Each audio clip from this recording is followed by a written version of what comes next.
I remember po nung hindi ako makapag-aral after graduation ng elementary, naghinto ako for a year. Naranasan ko po kasing magbukid. Sabi ko sa nanay ko, talagang hindi ko kayang magsaka na, nanay. So sabi niya, may habag ang Diyos, anak, makakapag-aral ka. After a year po, na-enroll ako sa high school. Alam niyo po yung tuition ng high school eh. Nagtataka ako kung ba't di ako makapag-aral noon. Samantalang ang tuition, 200 piso lang. Sa PUP noon, ang tuition natin is around 600 pesos. Nagrarally ka pa. Di ba? Pag tumaas ng 1 peso yung tuition mo, galit na galit ang mga estudyante. Hello? Ganun ang buhay natin noon. Pero sabi ng nanay natin, may awa ang Diyos, anak. At ito yung pinananampalatayahan ng babaeng lumapit kay Jesus. She knew that there's a mercy of God kahit hindi siya kabilang sa tinatawag na Jew and Hebrew where Jesus was sent. Sabi ng Panginoon sa kanya, it's not literal, pero tinetest yung kanyang pananampalataya. Sabi ng Panginoon, sa huling part ng kanilang dialogue, basahin po natin yun. Pwede nating balikan yung particular passage. Tingnan natin yung pag-uusap ni Jesus at saka nung babae. Doon sa slide na yon sa passage ng persistent. Ang sabi po doon, no? The woman came and knelt before him. Lord, help me, she said. He replied, it is not right to take the children's bread and toss it to the dogs. Sabi niya, hindi tama na yung pagkain ng aking mga anak ay itotos ko sa mga aso. But why the woman keeps on begging and asking for the healing of her daughter? Because she believes in the mercy of God. May habag ang Diyos. May habag ang Diyos na alam niya na kahit hindi siya kabilang, God will give the desires of her heart to give healing for her daughter. Kasi alam niyang kalooban ng Diyos yon. Sa atin pong buhay, kung nadidig nyo na ang word na, sige, may awa ang Diyos, I'll tell you, the reason why you are still here, it's because may awa ang Diyos sa ating lahat. Kung bakit ka nandyan, nakaupo ngayon, dahil sa awa ng Diyos sa'yo. You don't deserve your blessing today. Amen? We don't deserve what we have today. We don't deserve whatever you have today, but because of the mercy of God, pinaranas ng Diyos sa iyo yun. The mercy of God is new every morning. Narinig niyo na po ba yung sinabi ni ni Charles Spurgeon? Sabi niya ron, napakaganda po tingnan natin yung sabi niya doon sa isang quote niya. God's mercy is so great that you may sooner drain the sea of its water or deprive the sun of its lights or make space too narrow than diminish the great mercy of God. May kaya po bang tuyuin ang dagat dito? Hello? Wala. Meron po ba ditong kayang pahintuin ang pagsikat ng araw? Wala. Ganun po ang habag ng Diyos sa ating lahat. No matter how much the cost ng kasalanan mo, kaya kang patawarin ng Panginoon. And that is the mercy of God para magpatuloy ka. Nadapa ka man, sabi ng Bible, rise up! Kasi may mercy ang Diyos. Habag ng Diyos ang pagtayo mo. Habag ng Diyos ang pagkanta mo. Habag ng Diyos ang pagsayaw mo. Habag ng Diyos ang trabaho mo. And Proverbs 28 verse 13 says, whoever conceals their sins does not prosper, but the one who confess and renounce them finds mercy. Hindi pa huhuling humingi ng tawad sa Diyos. If we have done something against God, tandaan po natin, ang mercy ng Diyos ay nandyan palagi para tayo magpatuloy. Malakas ang loob ng babae kasi alam niyang may habag ang kanyang Diyos. Malakas ang pananampalataya ng babae sapagkat naniniwala siyang ang habag ng Diyos ang magpapatuloy nang hindi kayang gawin ng kanyang sariling kalakasan. Tayo magpapatuloy sa buhay natin sapagkat alam natin sa kinabukasan may bago na namang habag ang Diyos sa ating buhay. Amen? Pwede ba nating palakpakan ng Panginoon? Hallelujah. Kung ang isang bagay po niyan, next slide, we'll move on. Sabi po dyan, the remarkable conclusion after the events of these two things, sabi doon ng Panginoon, it is finished. Natapos ng Diyos ang kanyang misyon. At ang result naman sa babae, she received the instant healing for her daughter. For what reason? Jesus Christ was persistent in his mission. He was persistent because of the love from the Father. He was persistent dahil alam niya kung saan siya dapat pumunta, ano ang mission niya for 33 years of his life. At alam niya that there's a mercy of God who can change the destiny of human race. And that is the heaven. Ang naka-receive ng healing na babae, alam niya, tapos ang naging mission, sipagkat ang salita ng Diyos sa kanya, sabi niya, your faith amazed me. And from there on, sabi ng Panginoon, pinagaling ko na ang anak mo. Ano pong pangangailangan meron tayo ngayon? Tandaan po natin, ang Diyos natin ay punong-puno ng pag-ibig. Ang anak na nanghihingi sa kanyang ama o sa kanyang magulang, kung ito'y kalooban at makakabuti sa anak, ibibigay ito. Pero kung ito'y makakasama, ang bawat inaas natin, hindi ibibigay sapagkat mapapasama ka. Dahil mahal ka ng Diyos. Huwag tayong magtampo sa Diyos kung may mapanalangin hindi natutupad. Alam ng Diyos ang makakabuti sa iyo. For His ways is higher than our ways and His thoughts is higher than our thoughts. Ibang mag-isip ang Diyos. Iba ang isip mo. Minsan baluktot.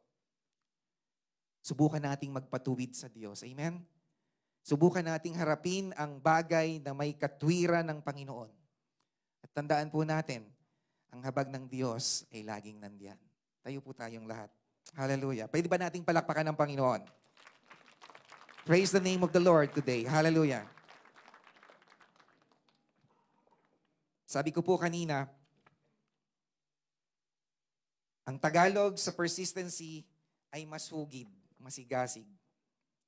Marami na po siguro tayong ginawang masigasig na bagay sa buhay. Pero wag po sana nating kalimutan na ang nire-require ng Diyos ay ang masigasig na kilalanin pa siya every day. At ang masigasig na paglilingkod ay wag po tayong huminto. Wala pong tinatawag na superpowers o superwoman and man ng Lord. Even Elijah tried to stop from serving God sa kanyang takot. Maybe even ang ating mga kilalang pastor ay nagtangkaring maghinto sa paglilingkod. I myself po. Hindi po ako exempted sa tinatawag na pwede naman sigurong hindi na lang. Pero alam niyo po, ang habag ng Diyos ay laging sariwa. Kaya kang ibalik ng ibalik at sabihin sa'yo, mahal kita anak. Simpleng mahal kita anak. Amen? Sabihin mo lang ng simple yun sa anak mo, hindi na you will definitely change the way he will think or thinks about things in life because of the love of Christ. Minahal ka ng Panginoon, hindi siya napagod, mahalin ka. I believe in my heart, hindi rin tayo mapapagod sambahin ng Panginoon. At the cross of Calvary, pinakita niyang hindi siya mapapagod. He is persistent to save you, to love you, to bless you. Why do we need to be persistent as well? Kaya nating maglingkod. Kahit kulang, sapat ang habag ng Diyos. Shall we raise our hands? Jesus. Dakilang Diyos na makapangyarihan.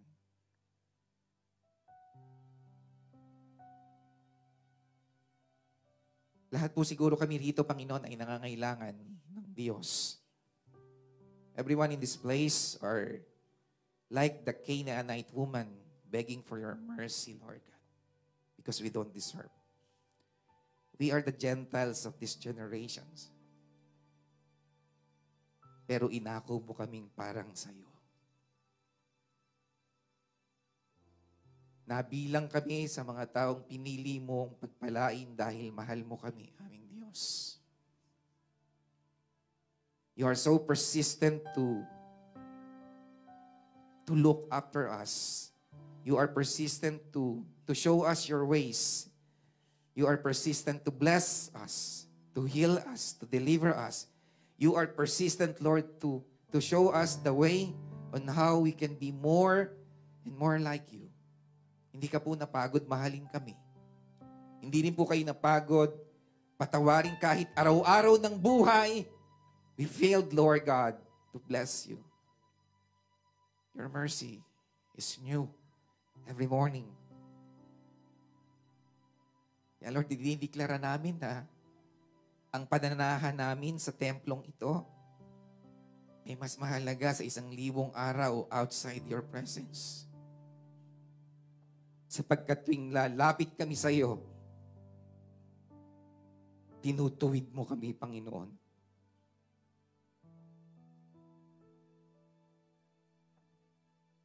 Ang pagtutuwid mo na punong-puno ng pag-ibig, ang pagtutuwid mo na punong-puno ng habag, at pagnanasang mapagdagumpayan namin ang buhay na nilaan mo dito sa amin sa lupa.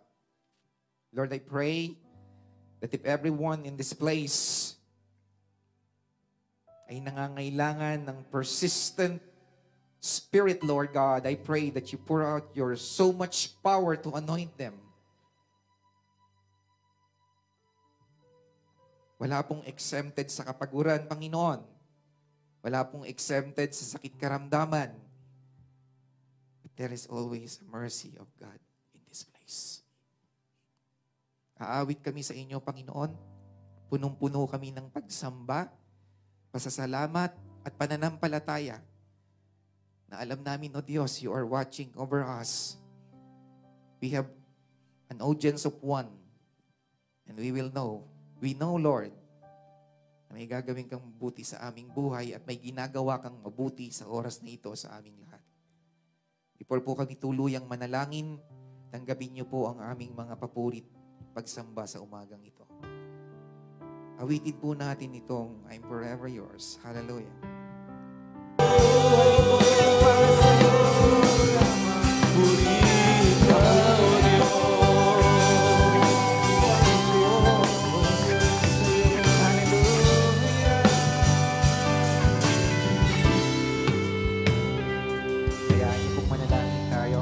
Tumulog po tayong muli sa ating Diyos sa isang panalangin.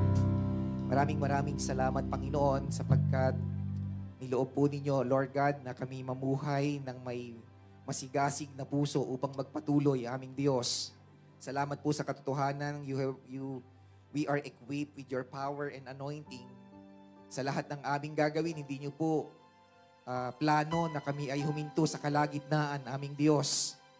But you want us to continue. You want us to persist. You want us to be determined, Lord God. Sapagkat yun po yung pagkakatawag nyo sa amin. Salamat po, Panginoon, sa umagang ito because you will never stop healing your people, Lord God. Sa mga nangangailangan ng kagalingan, Panginoon, sa aming kalagitnaan, not just physical, Lord, but even spiritual. Kami nagkakaisa at humihingi ng inyong habag muli. That your mercy flows upon this place. That even to those families and loved ones that we have, touch them, Lord. Touch them now and release thy healing. Sa mga nagkukulang sa kanilang pananalapi, mayaman po ang aming tatay. Mayaman po ang kalangitan. Kaya niyo pong ibuhos ang rumaragasang pagpapala. Sapagkat mahal niyo ang inyong mga anak. Mahal niyo ang inyong iglesia. Mahal niyo ang inyong tahanan. Mahal niyo ang bawat isa. At hindi niyo rin ipagdadamot na pagalingin ang kanilang mga financial